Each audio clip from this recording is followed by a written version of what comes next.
이번 주제는 격자 그래프, 격자 분할 그래프입니다. 하나의 그래프가 아니라 여러 개의 그래프를 한 페이지에 그리는 방법들이 이미 앞에서도 나왔죠. 그런데 이 격자 기능은 좀 더 편하게 데이터를 분할해서 복수 그래프를 그릴 수 있는 방법입니다. 말로는 조금 모호할 수 있는데요. 간단한 예시를 살펴보겠습니다. 여기 아주 기본적인 막대 그래프가 하나 있습니다. 인종이라고 하는 그룹 컬럼을 활용해서 그룹별 수학 점수의 평균을 계산했고요. 막대 그래프로 표시했습니다. 여기다가 추가로 컬럼 정보를 더하려고 하는데요. 두 개의 컬럼 말고 제3의 컬럼을 혹은 제4의 컬럼들을 더 넣어보려고 합니다. 예를 들면 왼쪽 그래프처럼 한 숫자 컬럼이 아니라 세 개 숫자 컬럼의 평균을 나란하게 그려볼 수도 있고요. 오른쪽 그래프처럼 또 다른 범주 그룹 변수, 범주 그룹 컬럼, 성별을 가져와서 남자, 여자에 따라 색이 다르게 성별을 색 컬럼으로 지정해 볼 수도 있습니다. 그럼 숫자 컬럼들을 서로 비교하거나 제2의 그룹 컬럼에 따른 평균 차이를 탐색할 수 있겠죠. 그런데 문제는 이 두 개를 하나로 합치고 싶습니다. 그러니까 세 컬럼의 평균을 비교하면서 동시에 남자, 여자에 따른 차이도 비교하고 싶은 거죠. 왼쪽, 오른쪽 방법 모두 색깔을 활용해서 컬럼이나 그룹을 구분하고 있기 때문에 두 정보를 담으려면 우리가 배운 것 중에 한 가지 방법이 있습니다. 바로 필터링 스키마입니다. 왼쪽 시각화에는 남자만 선택한 필터링 스키마를 적용하고요. 오른쪽에는 여자만 선택한 필터링 스키마를 적용하면 두 그래프를 나란히 두고 비교할 수 있겠죠. 대신 필터링 스키마를 적용하는 게 쉽지 않고요. 또 확장성이 떨어집니다.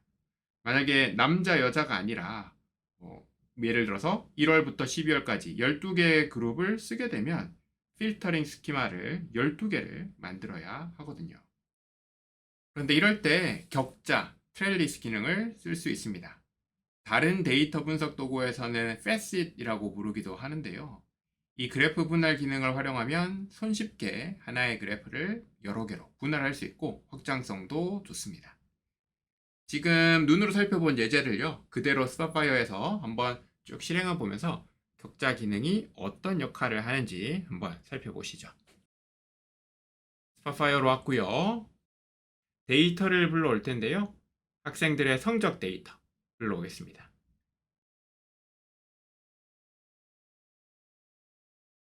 간단히 막대 그래프를 그릴 텐데 어떤 그래프든 상관없습니다. 지각화 유형으로 가서요. 막대 그래프 선택하고요. X축에 인종이라고 하는 그룹 컬럼이 잘 지정되어 있고 Y축의 컬럼을 매스 스코어를 선택한 다음에 평균으로 바꿔주겠습니다. 인종별로 수학 점수의 평균을 높낮이로 표현한 막대 그래프가 그려지는데요. 이 그래프 왜 그렸을까요? 인종별로 수학 점수가 어떻게 다른지 보기 위해서 그린 거죠. 그래서 막대가 높은 쪽이 수학 점수가 높고 막대가 낮은 쪽이 전반적으로 수학 점수가 낮은 것을 볼 수 있습니다. 아주 기본적인 그래프인데요. 이거를 조금 복잡하게 가보겠습니다.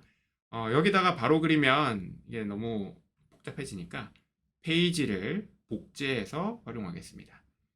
아래 상태 표시줄에서 페이지 부분에서요. 마우스 오른쪽 클릭하시면 중복이라고 하는 메뉴가 있는데요. 이것도 사실은 복제라고 하는 표현이 더 잘 어울릴 것 같습니다. duplicate입니다. 중복 버튼을 클릭하시면 똑같은 그래프가 복제가 되는데요. 여기에서 관심 있는 숫자 컬럼을 추가하겠습니다. 그래서 수학 점수의 평균뿐만 아니라 위에 있는 더하기 버튼을 클릭해서요. 읽기 점수의 평균도 추가하고 또다시 더하기 버튼을 한 번 더 클릭해서 쓰기 점수의 평균도 추가하겠습니다. 그럼 막대 그래프가 기본적으로 이렇게 쌓아 올려서 그려지는데 마우스 오른쪽 클릭해서 다 나란히 표시를 클릭하시면 이렇게 나란하게 세 과목을 펼쳐서 볼 수 있죠. 첫 번째 페이지로 가서 원본 그래프를 다시 가져오고요. 여기서 다시 한번 복제를 하겠습니다. 중복 클릭하겠습니다. 이번에는요. 분석의 데이터로 가셔서 젠더라고 하는 성별 컬럼을 쭉 끌어다가 가운데에서 색 지정 기준으로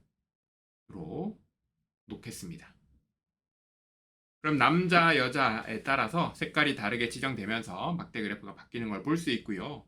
여기서 마우스 오른쪽 클릭을 해서 보면 발 안알이 표시를 클릭해서 남자, 여자의 수학 점수의 평균 점수 차이를 확인해 볼 수도 있겠죠. 그래서 두 페이지에서 각각의 과목별로 점수를 비교하기도 하고 성별에 따른 수학 점수에 비교를 하기도 하는데요. 예를 들어서 우리가 추가로 과목별로 점수를 비교하는데 여기에 성별이라는 정보를 하나 더 넣고 싶을 수도 있다라는 거죠. 분석을 하다 보면 점점점 깊이 들어가면서 점점점 더 많은 컬럼들을 활용하게 되는데요. 문제는 우리가 여기서 젠더라고 하는 컬럼을 색에다가 집어넣어야 되는데 이미 색깔은 그 과목에 따라서 분류가 되어 있죠. 그래서 젠더를 색 지정 기준에 놓는 순간 그래프가 오류가 생기면서 그래프가 없어집니다.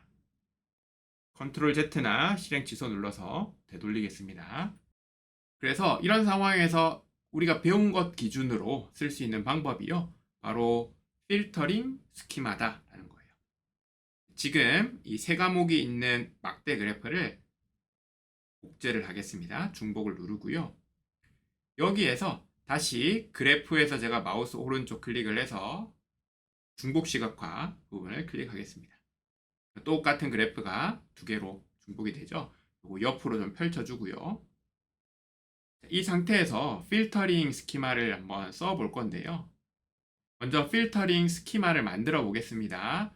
우리 필터 기능 활성화하고요. 필터 부분에서 마우스 오른쪽 클릭해서 필터링 스키마 메뉴 표시로 가겠습니다. 그런 다음에 이 메뉴를 한번 클릭해 보시면 지금 화면이 창이 이렇게 잘려서 안 보일 수 있는데 새 필터링 스키마라고 하는 메뉴가 있어서 클릭하시면 새로운 필터링 스키마를 만들 수 있죠. 여기에서 저는 첫 번째 이름을 남자라고 하겠습니다. 똑같이요.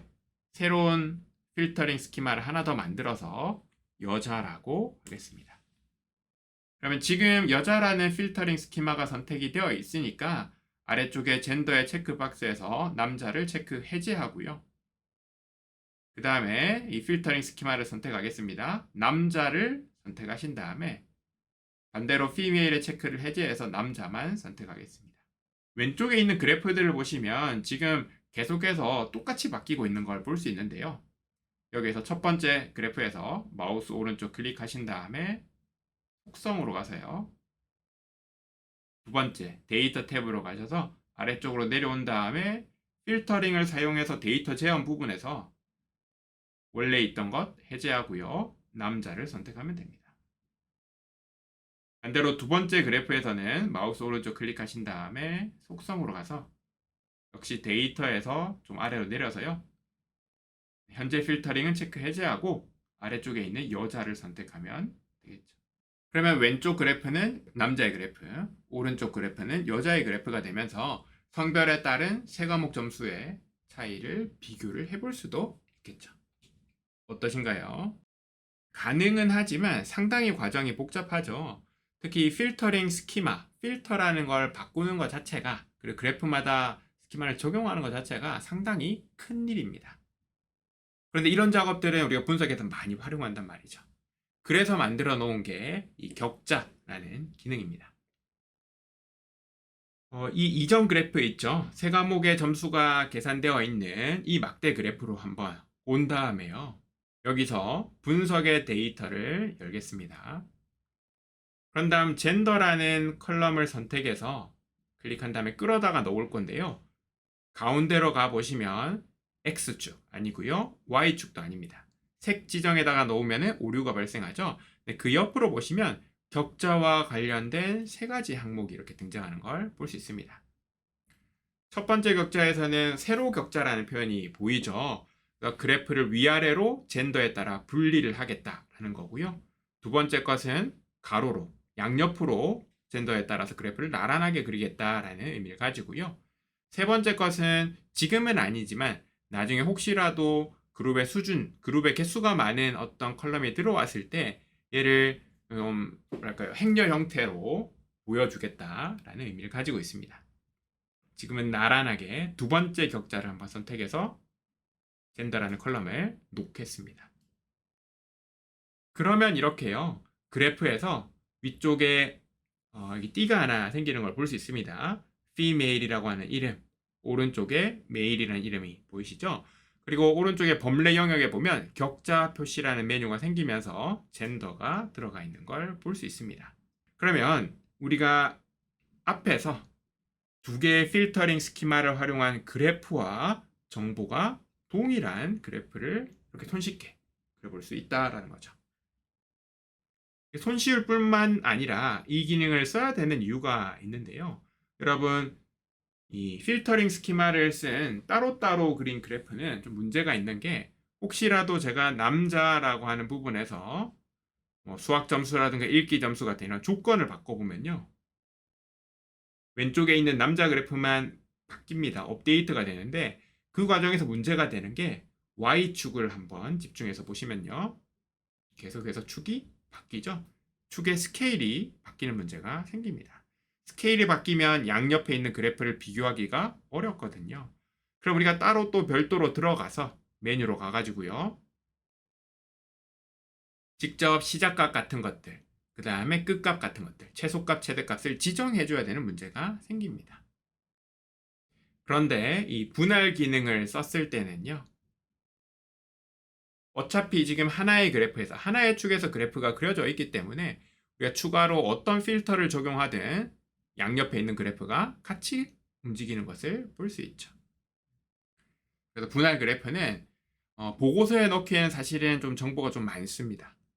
대신 우리가 분석가가 나를 위해서 분석하는 과정에서 다양하게 혹은 조금 더 깊이 데이터를 탐색해 볼 때 매우 유용한 기능 중에 하나입니다.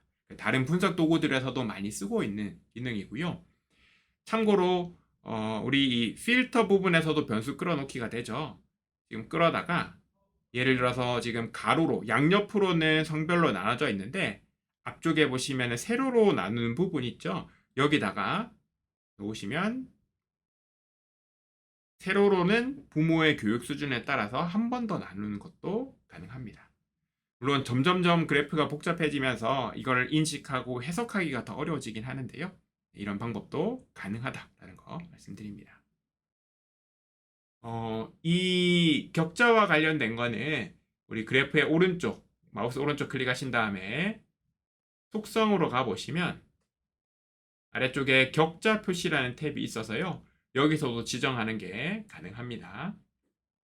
지금 행 및 컬럼이라고 하는 곳에 각각 부모의 교육 수준과 성별이라는 컬럼이 들어가 있는데요, 이거 말고도 이제 패널이라고 하는 방법이 하나 더 있습니다. 이게 앞에서 보였던 우리 끌어놓기를 할 때 나왔던 패널 중에서 마지막에 있는 격자 메뉴 중에 하나인데요, 그래서 지금 들어가 있는 것 제가 지우겠습니다.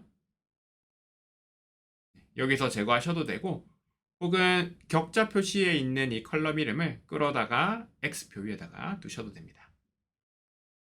부모의 교육 수준이라고 하는 컬럼을 끌어다가요, 이번엔 마지막 격자 메뉴에다가 놓기를 하면 6개로 나눠지는데 어떤가요? 한 줄이 아니라 자연스럽게 이렇게 행렬을처럼 적당한 크기로 쪼개가지고 행렬처럼 보여주는 걸 볼 수 있는데요, 마우스 오른쪽 클릭해서 속성으로 가서 격자 표시로 가보시면 패널을 수동 레이아웃 같은 것들을 지정하셔가지고요, 2 곱하기 2 혹은 2 곱하기 3 혹은 3 곱하기 3, 3 곱하기 2 이런 식으로 행과 컬럼의 크기, 개수를 지정하는 것도 가능합니다.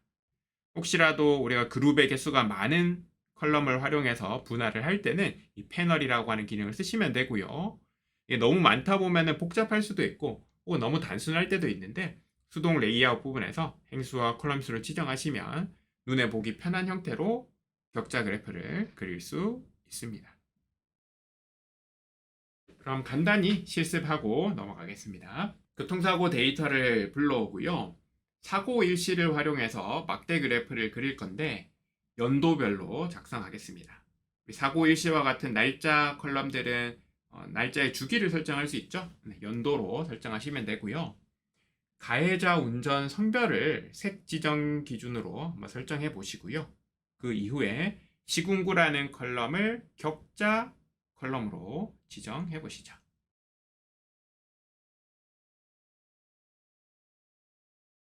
네, 그럼 같이 살펴보겠습니다. 데이터를 불러오겠습니다.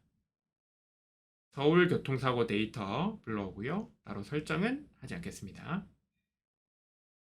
막대 그래프를 추가할 텐데요. 새로운 페이지가 좋겠네요. 새로운 페이지에 막대 그래프를 추가하겠습니다. 그럼 데이터가 기존 데이터가 선택이 되어 있는데 오른쪽 데이터 테이블 부분에서 교통사고 데이터로 바꿔주고요. X축을 사고 일시 중에서 연도로 설정하겠습니다. 그러면 연도별로 사고 건수가 계산된 걸 볼 수 있고요. 2020년, 21년, 22년을 거치면서 건수가 줄어들고 있다라고 하는 걸 볼 수 있네요. 근데 여기에서 또 다른 컬럼 하나를 색 지정 기준으로 설정하려고 하는데요. 왼쪽에 있는 분석의 데이터에서 가해 운전자 성별이라는 컬럼을 끌어다가 색 지정 기준에다가 놓겠습니다. 그럼 이렇게 그래프가 업데이트 되는 것을 볼 수 있고요. 필요에 따라서 나란하게 보는 것도 가능하고 또 상황에 따라서는 100% 스택 막대를 써가지고 성별의 비중 같은 것들을 확인하는 것도 가능하겠네요. 그래서 연도별로 성별에 따라서 어떤 비중 변화가 있는지 이런 것들을 확인해 볼 수 있을 건데요. 여기에서 추가로 시군구라고 하는 컬럼을 활용해 보려고 합니다. 그러니까 이런 변화가 모든 지역에서 동일하게 갈 수도 있지만 시군구에 따라 다를 수도 있겠죠. 그래서 시군구라는 컬럼을 가지고 올 건데요. 이 시군구라는 컬럼을 여러분 색 지정 기준에다가 넣으면은 가해 운전자 성별이라는 컬럼을 못 쓰게 되겠죠. 색깔로 쓸 수는 없고요. 그렇다고 X축에도 넣을 수는 없습니다. 그래서 이럴 때 쓰는 게 분할이다 라는 거죠. 격자를 활용하겠다라는 거고요. 만약에 여러분이 세로로 혹은 가로로 이 시군구를 넣게 되면 이런 식으로 그래프가 너무 복잡하게 나올 수밖에 없죠. 시군구가 25개나 있다 보니까 가로로든 세로로든 25줄로 쪼개면 어떤 그래프든 제대로 보기는 어려울 겁니다. 그래서 격자 표시에서 이 시군구 제가 제거를 하고요. 다시 한번 시군구라는 컬럼을 끌어다가 제일 마지막에 있는 패널 격자 부분에다가 놓겠습니다. 그럼 조금 복잡하긴 하지만 그래도 덜 복잡한 그래프가 그려지는 것을 볼 수 있습니다. 5개, 5개, 5 곱하기 5 해서 25개로 그래프가 그려졌네요. 여기에 어떤 그래프를 담을 것이냐 혹은 여기에 또 우리가 레이블을 추가할 것이냐 말 것이냐 이런 거에 따라서 정보는 달라질 수 있겠죠. 레이블을 추가해서 보면 해석의 문제는 좀 남아있긴 합니다만 우리가 조금 복잡한 내용이라 하더라도 이런 분할 그래프를 활용하면 비교적 상대적으로 수월하게 정보를 인식할 수 있습니다.